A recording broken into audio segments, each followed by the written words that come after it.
Hey guys, it's Numistacker back with you again, and doesn't it just seem that no matter how high the gold price goes, no matter how depressed the economy goes, no matter how bad the COVID crisis is, everybody still seems to have this magic attraction to coins, both numismatic and also bullion based, and it's been kind of interesting to see just how well the coin sector has fared during this crisis with so much interest. Maybe people have had a little bit of extra time on their hands to do shopping. The auctions have been very busy.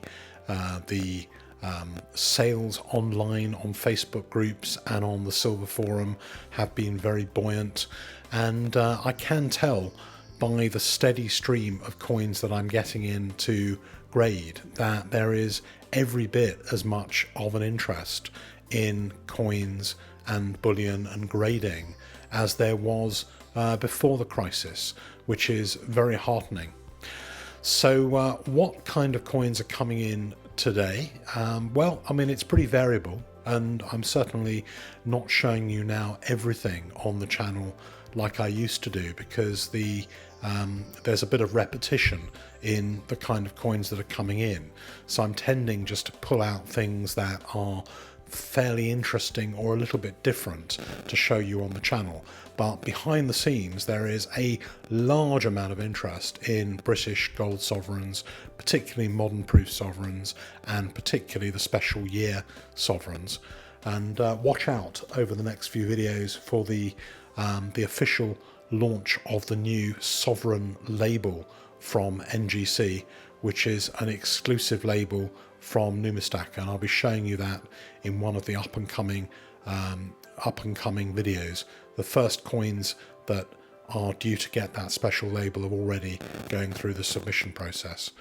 So the coins that you're seeing here are just a typical example. You're getting people who are searching out coins which are based on their bullion value, but are in better condition than average. And I've seen that work. I think it's quite a sound strategy, because the numbers of very, very good coins are certainly diminishing over time. It'll leave a whole load left that are just worth their bullion, but often these coins are available in bulk to look through at bullion dealers and to pick out just the best ones for submission for grading.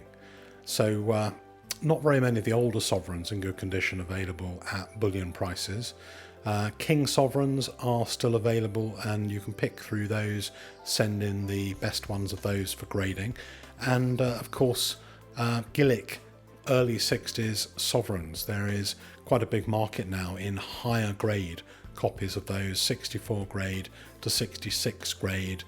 There are quite a few of them, and they've been picked out of bullion, all the best ones, and they're being graded and obtaining a premium in the secondary market. So things are pretty busy in grading submissions, lots of interesting coins coming in, lots of Kew Gardens, lots of sovereigns, lots of Unas, and here's just a few of the coins that have come in recently that I've been watching and I liked. James Bond got off to a bit of a slow start, but I think it's a little bit of a sleeper because the movie is going to be launched later on in the year. Everyone loves James Bond, and I think you can buy some of these James Bond coins now at a little bit less than market for the future. The Una and the Lion, I'm seeing quite a few Una and the Lions come in for grading. They are quite often a disappointment. If you're in the market for an Una and you're looking at eBay, for example, for ungraded copies of this coin, be very, very wary. Ask for detailed pictures from the seller. So what kind of other things are people doing at the moment in relation to grading? Coins coming in like this, beautiful old proof coins in high grades.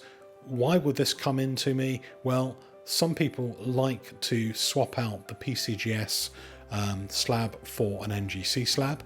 There are many people for whom it works in reverse and they want to go from NGC to PCGS, and for those people they have a cross-grading service. You have two options when you cross-grade. You can send coins like this in and say only cross if it's at least, in this case, a 65 cam, or cross at any grade. Why would you want to cross at any grade? Well, typically, if the coin is a good grade, lovely coin anyway, it's going to get a lovely grade in an NGC holder as well. There may not be a huge amount of difference financially between the grades. Maybe that's a reason for taking the risk. Maybe you want a pedigree. Maybe you want a different label. There's lots of reasons people have. These two coins are fabulous, and looking forward to seeing the result of that. Coin Connection is the only dealer that really cares about the quality of your coins, and to get 2% off in June, use the code EMMA, E-M-M-A, EMMA, for 2% off the whole of June.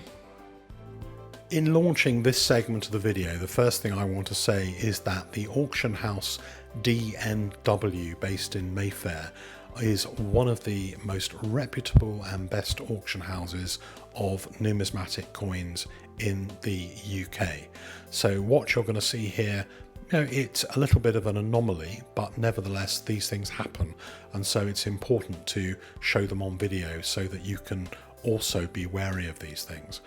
I bid for a coin at the recent DNW auction, and before you see this video, I do want you to know that DNW acted impeccably and have refunded the money for this coin, but I want you to just take a look so that you can see for yourself.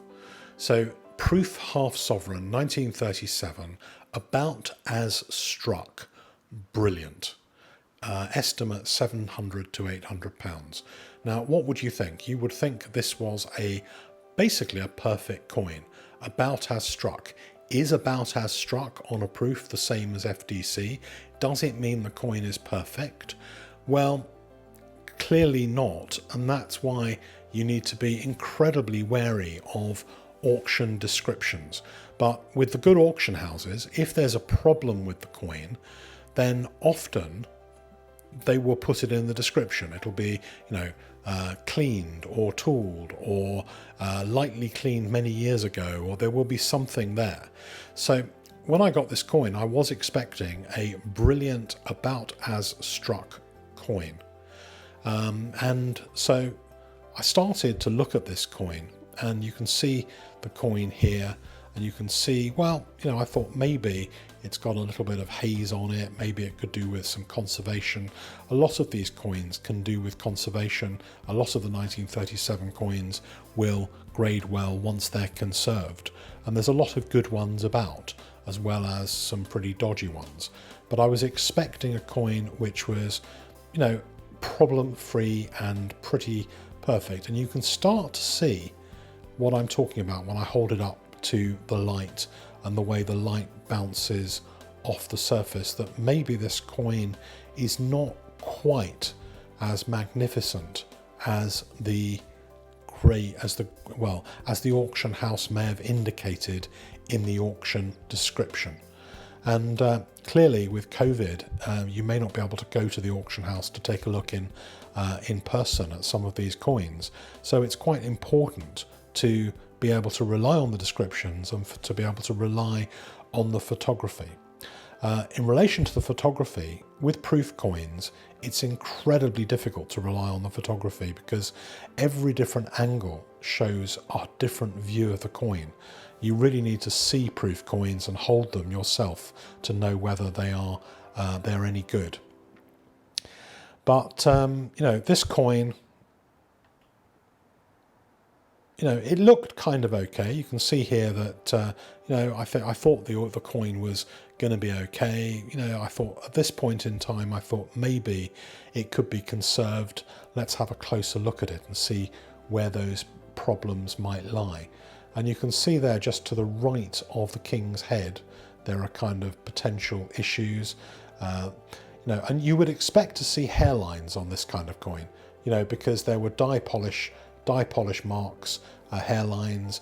Maybe some of these things have a tiny bit of rubbing. Generally, but there's something kind of a little bit odd about those marks, which are not hairlines. They're kind of too wide and too contrived to be hairlines.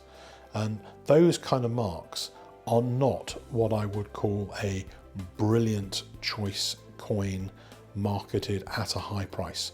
Though that looks to me like a problem coin that the grading companies would have a big problem in grading, or else downgrade a lot. And whilst auctions can never guarantee the perfection that collectors are after, I think there is an onus on the auction houses to make sure absolutely that auction description adequately describes the coin. And it was clear for this particular coin, either they'd missed out those extra bits of the description which would have been useful, or they hadn't really had a look at this coin in enough detail. So I just put it there, not as any negative on DNW, but just to show that these things happen, and that generally you can do something about it, but to watch out on auction descriptions.